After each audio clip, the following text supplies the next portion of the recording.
With over 100 terms used within the Smash community, it's completely normal not to know what some of them mean. Last episode we covered some more basic mechanics, so if you need to catch up, just click the video in the info section below. This episode will feature another round of some more technical terms. Let's get started. Hit stun. The state a character is put into after being hit by an attack, projectile, etc., causing the character to be unable to do anything besides DI or tech. Each Smash game has a programmed value that is multiplied by the amount of knockback of an attack to determine the amount of frames a character will be locked in hit stun for. For example, Melee and Brawl have a hit stun multiplier of 0.4 frames per unit of knockback, so a hit that deals 100 units of knockback will leave the target in hit stun for 40 frames. The hit stun formula in Smash 4 is slightly different, but basically reduces hit stun by 1 frame compared to Melee and Brawl.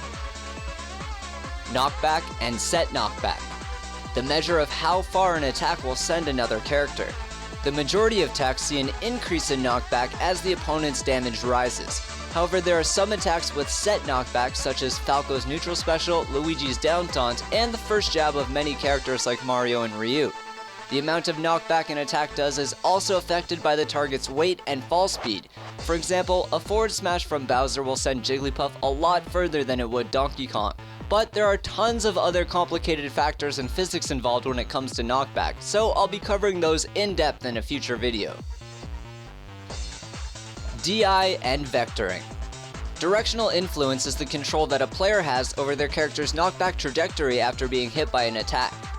This is done by angling the control stick in a desired direction, whether it's to avoid the blast zone after a strong attack or to escape a combo follow-up. Directional influence is a mechanic only present in Melee and Brawl, however, but a similar mechanic was added to Smash 4 that was dubbed vectoring by Smasher and YouTuber StrongBad. Instead of altering the angle of knockback with the control stick, the player inputs a vector that is added to the vector of knockback. So instead of surviving longer by DIing perpendicular to an attack like you would in Melee and Brawl, in Smash 4 players can survive longer by DIing directly against an attack, and can also escape combos by DIing in the same direction as an attack. Smash DI. Smash DI or SDI is a mechanic present in every game in the Smash series. In Smash 64 and Melee, SDI is performed by tapping or mashing the control stick in multiple directions during the freeze frames or hit stun of an attack. Every directional input that gets registered gives the character an extra bit of directional influence. SDI is extremely effective for escaping multi-hit moves and or combos, and you can even SDI into a surface in order to tech. In Brawl and Smash 4, you can also use the C stick to help smash DI.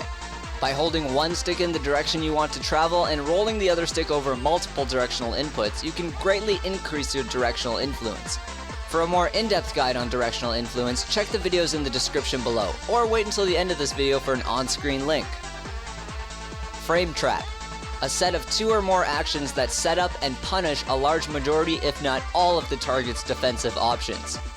A frame trap is similar to a bait, but slightly more intricate and premeditated.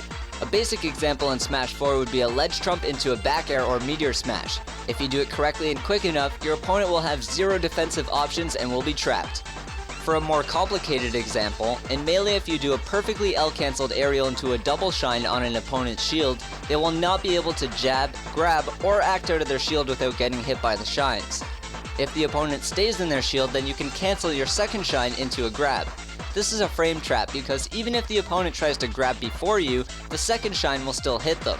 And if they stay in their shield, then they just get grabbed regardless. But wow, that's a lot of information for one video, and we've still got so many terms to break down for future videos. Let me know in the comments which terms and topics you'd like to see covered next. And don't forget to hit that subscribe button if you haven't already. For an in-depth guide on directional influence like I mentioned earlier, you can click the top video on your screen, or just check the video description below. I'm GOODxJESUS, thanks for watching all the way until the end, and as always, happy smashing!